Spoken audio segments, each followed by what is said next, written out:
Hello again, YouTube. Kevin here for Superpower Broadcasting.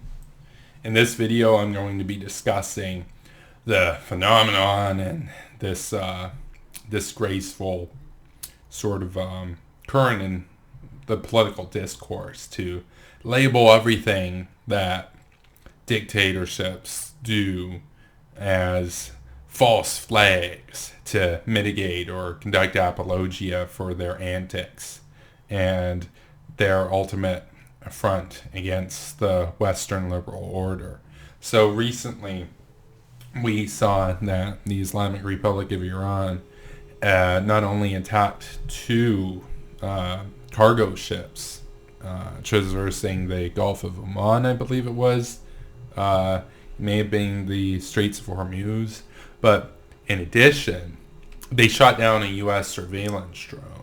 Now, they alleged that the surveillance drone was flying over their airspace. The United States alleges that it was shot down over international airspace. The trouble, of course, here is that if we argue that in Iran's case that they did shoot it down over their own waters, well, the trouble, of course, with that logic is that the only way that that makes sense is a credible sort of excuse is if you believed in this neo-Westphalian sort of conception of sovereignty, whereas I don't. I don't believe that the Ayatollah and his puppets have any legitimacy to rule. And so whether they shot it down over their own territory or they shot it down over South Africa, it doesn't matter because Iran, they are not a legitimate state. They have forfeited their sovereignty because of their human rights abuses, for one, which is important, but for two, because they're the largest state sponsor of terrorism in the world. And now that's debatable, of course, that title, because they're basically tied with Saudi Arabia, but I believe that both should be liberated. And there is this perverse tendency to label anything that the Pentagon alleges occurred as it must be the deep state lying, it must be the Jews lying, it must be them trying to get us into a war, right? It must be the evil, no good neocons and hawks. That's the phenomenon that's, of course, the wonderful movement of populism has gifted us, of course, is this conspiratorial thinking. I mean, it's just so tiring because everything's a false flag with these people. I mean, let's say, for example, that the port at Los Angeles was attacked. Say it was a dirty bomb, or say it was even just straight up a low-yield nuclear weapon, for example. And we had proof that Iran did it, for example. Or let's say North Korea did it, as another example. There would be a huge movement, a huge current of Americans that obviously survived the attack that would come out and say, oh, it was a false flag. This is just a pretext to try to get us into a war with some random country. They would do that with anything. I mean, that's a very, very bad attack if that happened. But even worse, like, say, for example, say that Iran fired a missile at Israel, like a nuclear missile. Say that they had an IRBM. They fired it, and it detonated over Tel Aviv, for example. And, of course, the Iron Dome probably wouldn't stop it because it's not that, and it's designed to stop these 1940s Katyushas flying over from Hamas. They're traveling at, like, 1,000 meters per second or something. It's not designed to stop an IRBM coming from space traveling at 7,000 meters per second. That's a whole different animal. It'd probably work. It would probably kill a lot of people. You would see the Alex Jones types. You would see the Ron Paulers. You would see the Tanky Tulsi Gabbard fanboys, the Jimmy Dore, the neckbeard Jimmy Dore neckbeards. You'd see the Kyle useful idiot Kalinske useful idiots. You'd see all these people come out and say, oh no, it was actually an American missile, or it was actually an Israeli missile. It was actually, it was the Israelis. They nuked themselves to try to get a pretext to go into war with Iran. Like, you would see that. That would be something that you would see. And you wouldn't just see it on like some deep, obscure rabbit hole on 4chan. You might even see that kind of apologia at the Democratic debate, because tanky Tulsi Gabbard defended the Taliban at the last debate, the one on June 26, 2019. That of and of itself sounds like an Onion story. Oh, you're going to have a Democratic candidate running for president who makes it into the top 20 and she's defending the Taliban? Like, that sounds like, if that headline was read to you 6 or 7 years ago, before populism emerged, before that isolationism became ascendant, you would think it was a joke. You would think that that was satirical. But no, that happened. So if this happened, and Tel Aviv got nuked, and we knew it was Iran, and we had the radar and everything, and it traced it, well, immediately a lot of people would say, oh, the government is just forging the data. They wouldn't disagree that Tel Aviv got nuked. They would see it on TV. They would see the mushroom cloud. That would be obvious. They wouldn't necessarily deny that. I mean, sure, maybe the flat earther level ones would deny that. But the rest would say, oh yeah, they got nuked, but it was the Israelis, they did to themselves to try to get a pretext to go to war with Iran. In other words, what I'm saying here, of course, is that nothing that Iran does, or North Korea does, or Russia does, nothing will ever cross that line to where these isolationists will come around and say, oh yeah, you know, we should probably fight back. The only conceivable line that they may have is if they directly attack the United States. And it's totally obvious. Like if the Russians invade the United States or something, or if Iran fires a nuke at Chicago or something like that, they may come around and say, yeah, we need to fight back on this. That's possible. But it's also possible that, they would see it as a false flag or something stupid like that. Maybe not a full-scale Russian invasion, but maybe 1 or 2 ICBMs coming from Iran, or an IRBM coming from Iran and hitting a U.S. base somewhere in the region. They may see that and say, no, that's not enough. That doesn't cross the line for me. It's a false flag. Or they might even say that the U.S. had it coming, for example. That's another argument that you see from these far left and far righters, is there's just absolute hatred for America, where they're not anti-war, mind you. They're not pacifists. I've got issues with pacifists. I've got issues with those types of isolationists. But, you know, the people that argue that America and NATO should be like Costa Rica and just give up the military. I have issues with those kinds of people, but we're not talking about those kinds of people right here, because those people hate war from any side.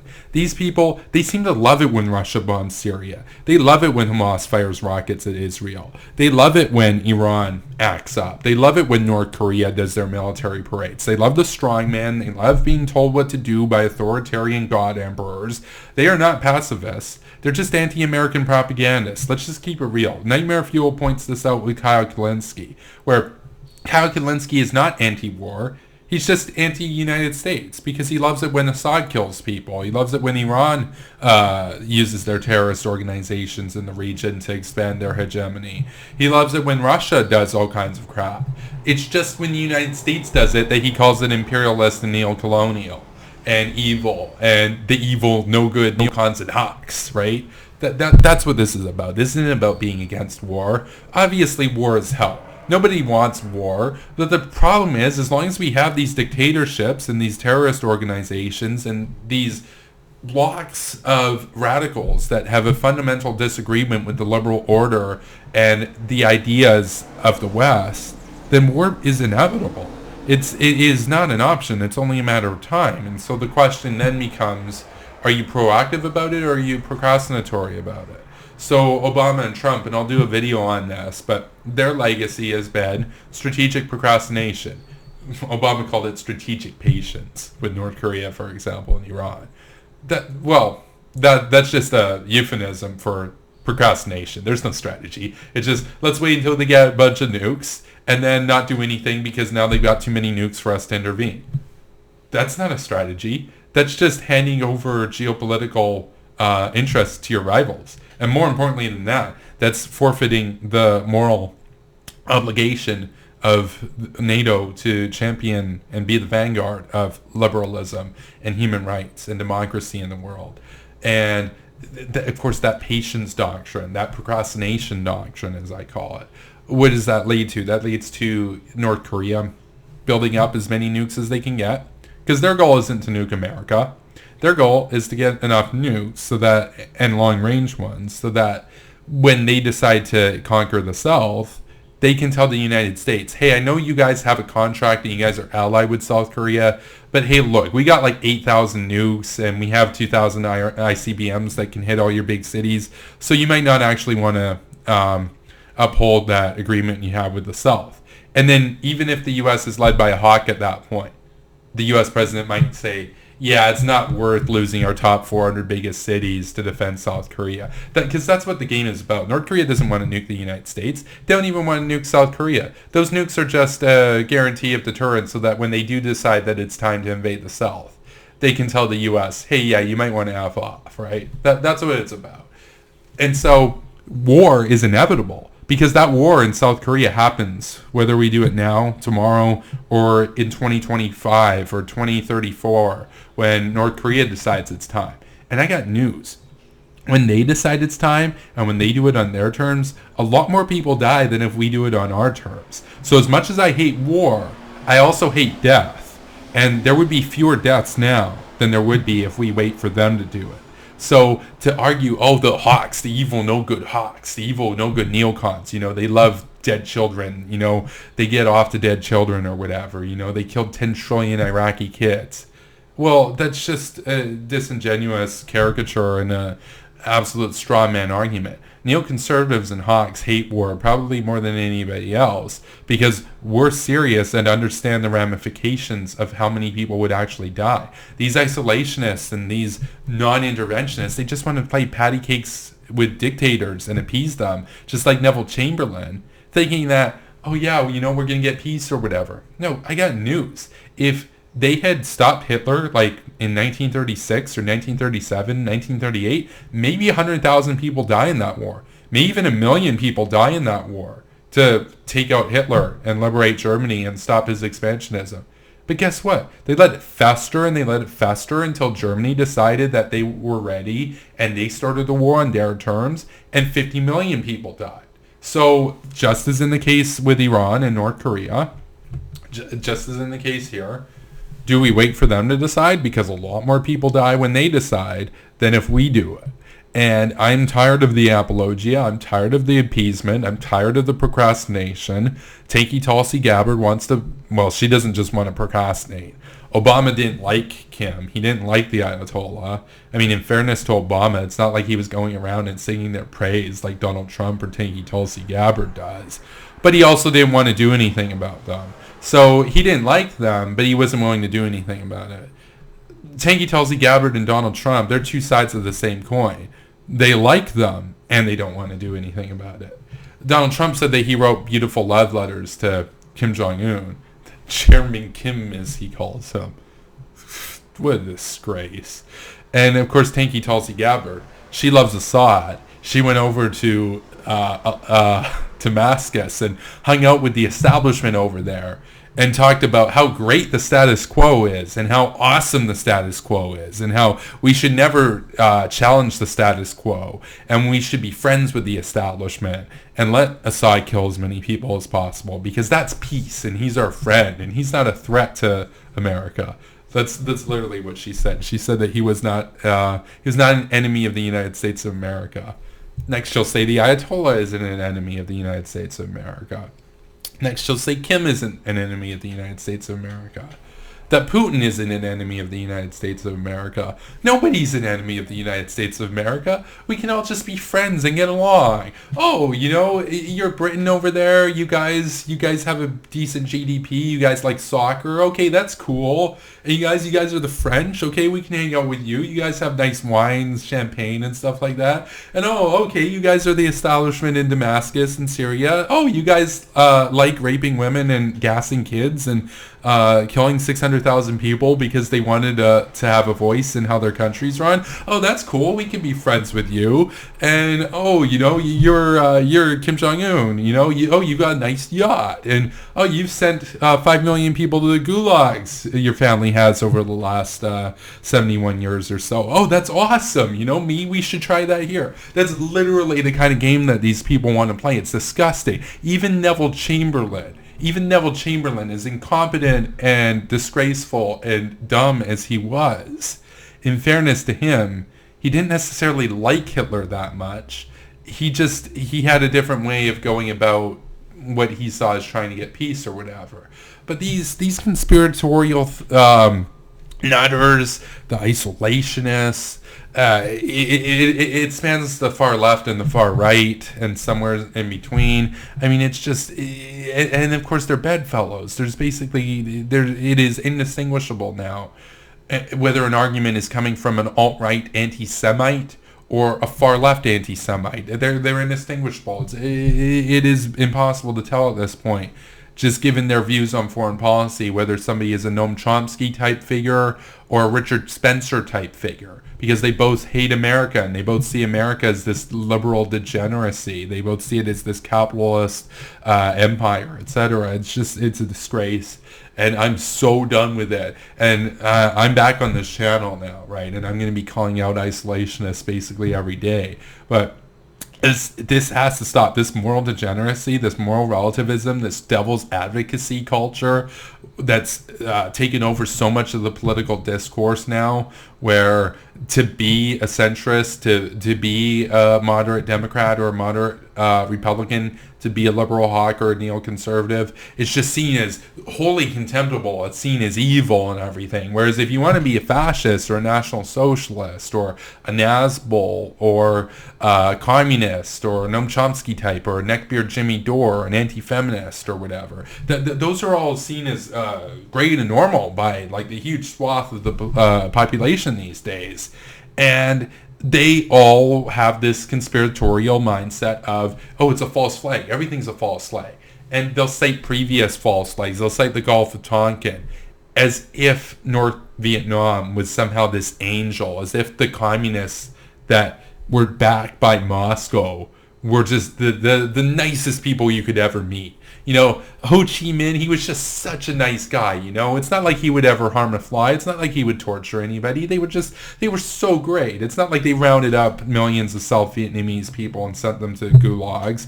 It's not like they were fundamentally opposed to everything that the West stands for. It's not like they hated women. It's not like they were for rape. It's not like they were brutal, tyrannical, illiberal, anti-democratic monsters. They were just a bunch of nice guys. And then the U.S. had to go and lie and say, oh, you know, the North Vietnamese, they attacked us, and they had to do a false flag. As if somehow Moscow and as if somehow the Soviet Union and the expansionism associated with communism, as if all of that was not the case, as if they were just minding their own business, so to speak. Which, even if that was the case, I'd still have an issue with it, because you can mind your own business and still kill all your people. That if that's minding your own business, you're not minding your own business. You're an enemy of the West if you do that. You're committing genocide. You're committing political repression. You are an enemy of NATO, and you deserve to be taken out, even if you don't invade anybody else. But of course, we know that North Vietnam did invade South Vietnam. And so even in that context, even in this context, the so-called false flag. Well, no, it wasn't a false flag that they invaded the capital itself. That's a fact. The issue that they have is that, oh, the U.S. lied or whatever about going into it. Well, okay, but if the political culture is so crazy that you have to make things up to start a war. I mean, the Gulf of Tonkin incident, that whole thing, again, it's not like the North Vietnamese did not send weapons, torpedo boats after the U.S. That did happen.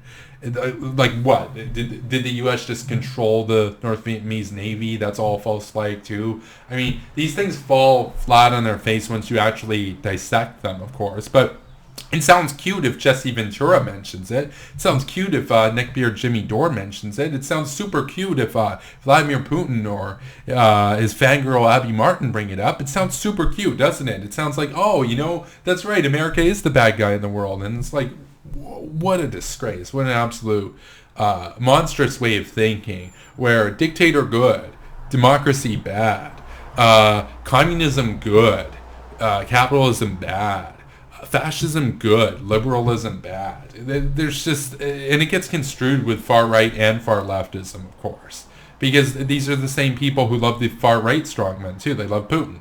They love, a lot of them love Rodrigo Duterte. A lot of them are pretty down with Bolsonaro at this point. Of course, Glenn Greenwald, I call him out. He's not actually down with Bolsonaro. Now, why is that? He's down with every other dictator in the world. He plays patty cakes with Vladimir Putin. He defends Kim on a regular basis. He loves Assad. Why doesn't he like Jair Bolsonaro? That seems odd. Well, it's because him and his partner, they live down in Brazil. Oh, okay. So he just doesn't like dictators if it affects him. But if it affects other people and their kids, they're fine. They can get gas. They can go to the gulags. Because these people have a contempt for humanity. They have a contempt for human rights. They see humans as disposable. They see humans as a problem. They see humans as a pest, ultimately. And they see liberalism as egregious and a disgrace, because liberalism and human rights view people as having a fundamental innate dignity. And they see that as such an egregious affront to the dear leaders and the great leaders and the system of the socialist and national socialist machine, basically. These people are anathema to humanity. They are anti-enlightenment. They are the most reactionary of sorts, and they belong in the Dark Ages. They belong even before the Treaty of Westphalia. That's how Westphalian these people are. It's an absolute disgrace, and they all have a Westphalia fetish, and they all see everything as a false flag, unless the United States does something bad. That's the other thing. If the United States does something bad, like say that the United States, say the United States one day attacked, a Canadian cargo ship or something, right? It's just out of nowhere. They would all agree that the United States did that. They wouldn't say that that's a false flag. They would all say, oh yeah, that was the evil, no good USA Hawks. That's what they would say. That was a USA sabotage.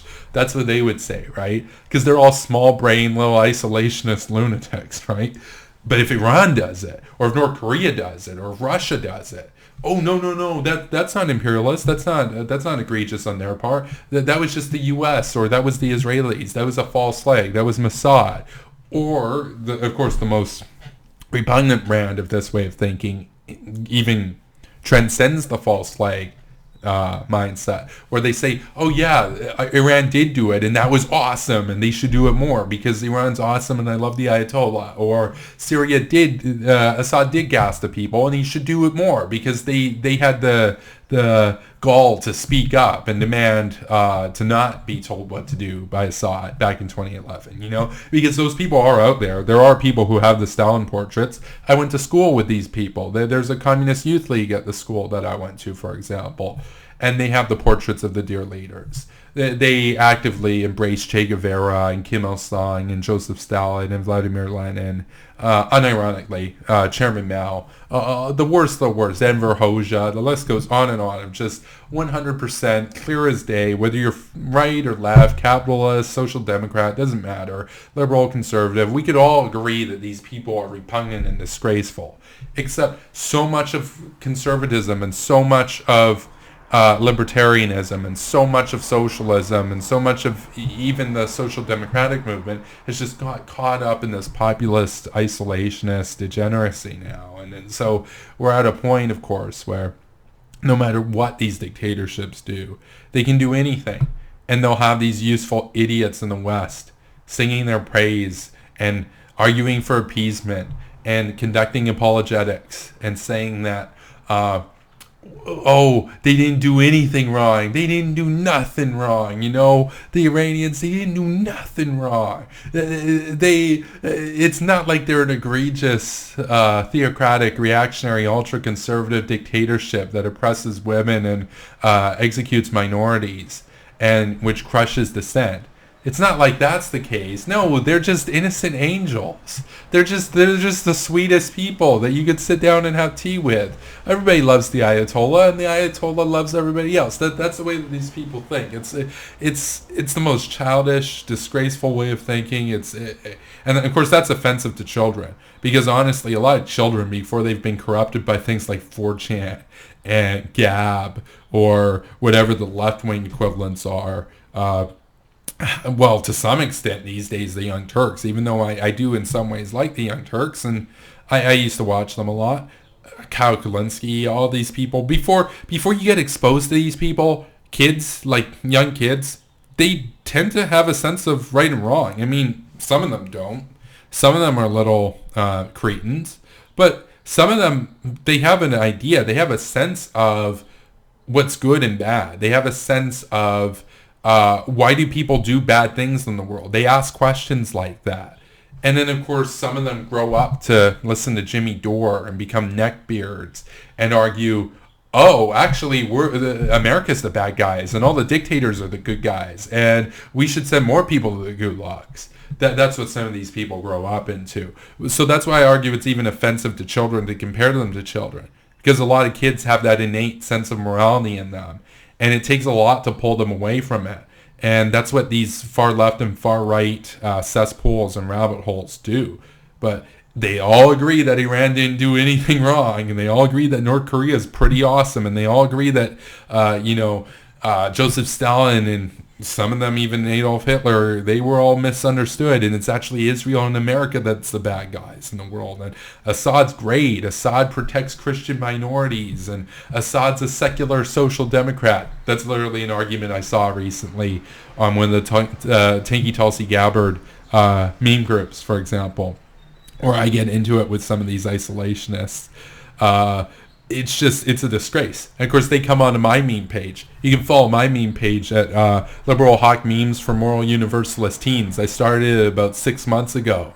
And I got flooded with isolationists recently because some of the big isolationists and lefty type meme pages, they shared some of my stuff. And so all of their sycophants came on and started calling me, every name in the book, right? And of course, I love triggering isolationists. I love making these people, I love raising their blood pressure because they're totally fine with the worst dictators in history. They're totally fine with gulags. They're totally fine with genocide. They're totally fine with everything as long as it's not done by the United States. If the United States, say, for example, were to attack, say, a random Canadian oil tanker, they would all say, oh, that's U.S. imperialism. But if Iran gets their puppets over at Hezbollah and Hamas to fire rockets at Israel, that is A-OK. In fact, that's not only A-OK, they should do more of it. That's the argument from these people.